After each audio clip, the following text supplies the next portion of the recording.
Προσέξτε, πως σε ένα τελείως απλό ντύσιμο φοράω μια μαύρη απλή παντελώνα με ένα μαύρο κορμάκι. Ένα λοιπόν τελείως απλό ντύσιμο, πως θα αλλάξει η εικόνα με μία μόνο κίνηση. Παίρνω αυτή την καταπληκτική ζώνη και περνάω στη μέση μου. Αμέσως λοιπόν έχει αλλάξει η εικόνα το ντύσιμο.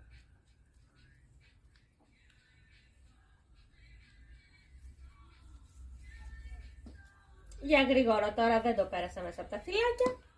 Και είναι ένα άλλο στυλ, άλλο ντύσιμο. Υπάρχει και σε ασημένιο και σε άλλα σχέδια.